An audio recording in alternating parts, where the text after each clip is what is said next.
Assalamualaikum warahmatullahi wabarakatuh. Kami dari kelompok 5 ingin mereview aplikasi yang bernama Instagram. Sebelumnya kelompok kami beranggotakan 4 orang, yaitu saya sendiri Betran Antolin, Saya Alfinas Jarifki. Saya Yazid Amirullah. Dan saya Yoga Prianto. Nah, setelah tadi kita perkenalan anggota kelompok, kita masuk ke Instagram. Nah, pastinya teman-teman nih udah pada tahu dong aplikasi Instagram itu apa, karena pasti setiap hari buka dan pada punya aplikasinya. Nah, sebenarnya Instagramnya itu apa sih kalau menurut pengertiannya? Instagram itu biasa kita bilang IG atau Insta ya. Nah, definisinya ini aplikasi Instagram ini kayak berbagi foto dan video. Nah, jadi kita sebagai penggunanya memungkinkan untuk mengambil foto dan video, kemudian menerapkan filter digital, lalu membagikannya ke berbagai jejaring sosial. Nah, Instagram ini bisa kalian pakai di di handphone atau enggak PC. Nah, kalau di handphone bisa yang Android, BlackBerry, Windows, dan iPhone. Nah, kalian juga bisa pakai di PC nih, tetapi mungkin ada beberapa fitur yang berbeda dengan yang ada di handphone. Sejarah Instagram, aplikasi ini dikembangkan oleh sebuah perusahaan yang bernama Bourbon Incorporated yang didirikan pada tahun 2010. Bourbon merupakan perusahaan yang memusatkan diri pada pengembangan aplikasi untuk smartphone. Pada awalnya, sang CEO, yaitu Kevin Systrom dan Mike Krieger, membuat aplikasi Bourbon memiliki berbagai macam fitur, namun belum sempurna. Hingga akhirnya mereka memutuskan untuk menyempurnakannya dan mengurangi fitur-fitur yang ada. Selanjutnya mereka memfokuskan diri pada fitur foto, komentar, dan suka pada foto tersebut. Nilai selanjutnya dikenal sebagai Instagram. Dari saat pertama kali dibuat, Instagram mengalami perkembangan dan makin disukai oleh para usernya. Hingga pada 9 April 2012, Instagram diambil oleh Facebook dengan sebanyak dana 1 miliar dalam bentuk tunai dan saham.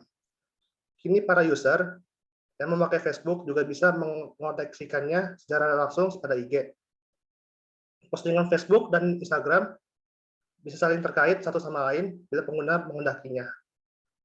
Pada tahun 2016, tepatnya pada tanggal 11 Mei, Instagram hadir dengan logo baru yang kekinian dan warna yang cantik. Sejarah dan apa itu Instagram, kita membahas fungsi Instagram. Fungsi Instagram pada umumnya yang kalian tahu mungkin hanya berbagi foto dan berbagi cerita ya. Sebenarnya banyak fungsi-fungsi Instagram yang dapat kita gali atau dapat kita gunakan gitu. Fungsi yang pertama yaitu ialah fungsi untuk berinteraksi sesama pengguna. Fungsi pertama yang dimiliki oleh aplikasi ini adalah untuk berinteraksi secara sosial lewat media digital. Para pengguna bisa memanfaatkan fitur suka dan komentar untuk berinteraksi lewat konten yang diposting oleh pengguna lain. Para pengguna juga bisa saling bertukar pesan lewat fitur DM atau direct message yang ada di aplikasi tersebut. Itu fungsi pertama. Fungsi kedua ialah tempat berbagi informasi. Di sini, pengguna bisa memposting banyak hal sesuai kehendak, mulai dari tutorial, informasi terkini seputar daerah, info viral, review, dan yang lainnya. Tujuan postingan ini beragam. Ada yang memang ingin membagikan informasi kepada orang lain, atau sekedar melampiaskan keinginan untuk mencurahkan isi hatinya. Dan yang jelas saat ini postingan tersebut bermanfaat untuk diri sendiri dan orang lain.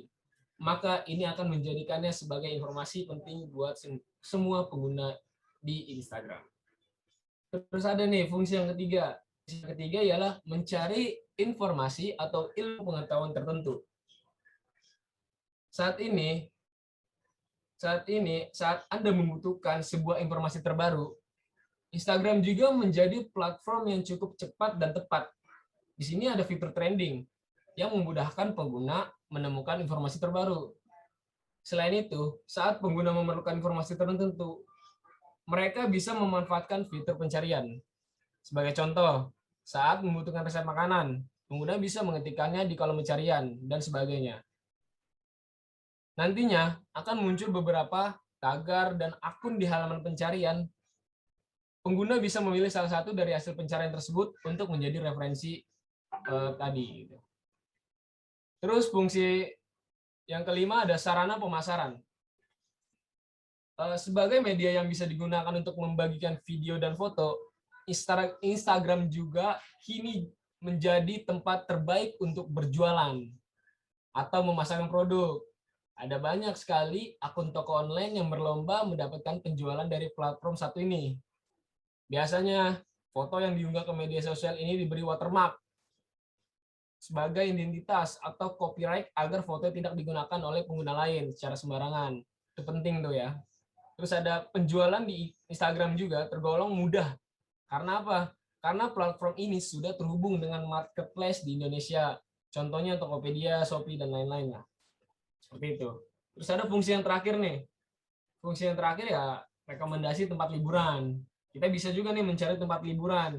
Saat ingin berlibur, banyak pengguna Instagram yang saat berlibur juga nih, banyak pengguna Instagram yang mengabadikan momennya dengan kamera.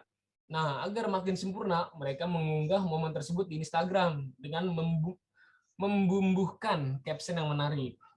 Dan hasil jepretannya juga biasa dikasih efek itu biar menarik seperti itu. Dari hasil gambar dan caption tersebut, Anda bisa menemukan rekomendasi tempat terbaik untuk berlibur. Jadi itulah fitur-fitur, itulah fungsi dari Instagram tersebut. Seperti itu. Nah, setelah tadi fungsi, pasti ada yang namanya fitur. Nah, kalau di aplikasi nggak ada fiturnya, pasti nggak seru dong. Nah, di Instagram ada fitur. Nah, yang pertama itu fiturnya itu home feed. Home feed itu kayak adalah menu utama pada aplikasi Instagram. Jadi setiap kalian buka Instagram, di situ ada tampilannya itu kayak postingan-postingan orang yang kalian bisa like ataupun komen. Nah, itu ada Reels. Reels itu merupakan fitur baru yang ada di Instagram. Reels itu tempat kalian memposting video-video pendek yang lagi viral ataupun yang kalian sukai dan dapat dipostingnya di dalam Reels itu. Lalu ada Shop.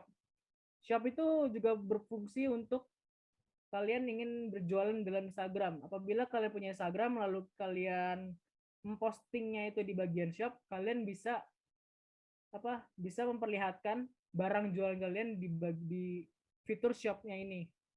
Lalu ada Explore dan Search. Di Explore dan Search kalian bisa mencari ID orang yang kalian atau teman-teman kalian yang punya Instagram. Lalu ada Explore. Explore-nya itu tempat kalian untuk mencari-cari video, melihat postingan orang walaupun kalian belum pernah memfollow-nya ataupun melihat Instagram-nya dia.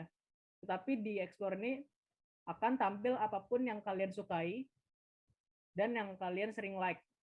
Nah, misalnya direct message. Di direct message itu tempat kalian ngechat orang ataupun chat kayak misalnya kalian ingin membeli sesuatu ataupun ingin menanyakan seorang ataupun ingin hanya sekedar basa-basi dengan teman, kalian bisa menggunakan direct message yang ada di Instagram. Lalu ada Instastory. Instastory itu bisa kalian panggil tuh Storygram atau SG. Kalian suka bikin SG, itu banyak filter-filter ataupun biasanya juga ada yang menggunakan untuk ataupun bumerang. Setelah kita lihat fitur IG, kita lihat nih sebelum dan sesudahnya ada di Instagram. Kita ambil dua contoh aja, Hangout dan Traveling. Jika dahulu ketika sedang memilih lokasi berlibur, pasti kalian sukanya nyarinya yang Instagramable ataupun yang bagus-bagus, yang pokoknya yang bagus-bagus deh, yang bisa buat jadi objek foto. Sekarang pun kayak misalnya di cafe ataupun hotel, restoran, pasti kalian nyari-nyari spot yang bagus-bagus untuk dijadikan foto untuk di-post di Instagram. Nah, spot yang dianggap menarik ini akan menjadi pertimbangan bagi orang-orang untuk berlibur, sehingga kita bisa memperoleh feed Instagramnya yang indah. Contoh kedua, Instagram nyatanya juga banyak dimanfaatkan oleh para pelaku usaha bisnis. Banyak usaha jual beli yang memanfaatkan Instagram sebagai cara bagi mereka untuk menawarkan barang-barangnya. Hal tersebut tentunya tidak dapat kita temui pada saat Instagram belum hadir di tengah-tengah masyarakat. Jika sebelumnya setiap ingin berbelanja kita harus mendatangi gerai toko tersebut atau secara langsung kita melihat, maka berbelanja masa kini pun jadi bisa kita lakukan dengan mudah dan nyaman, dimanapun dan kapanpun saat diinginkan kita bisa melihat toko atau barang yang kita inginkan. Jadi seperti itu. Terima kasih. Mungkin hanya ini saja dari kelompok saja. Kalau ada kurang lebihnya saya mohon maaf. Wassalamualaikum warahmatullahi wabarakatuh. Terima kasih. Ciao.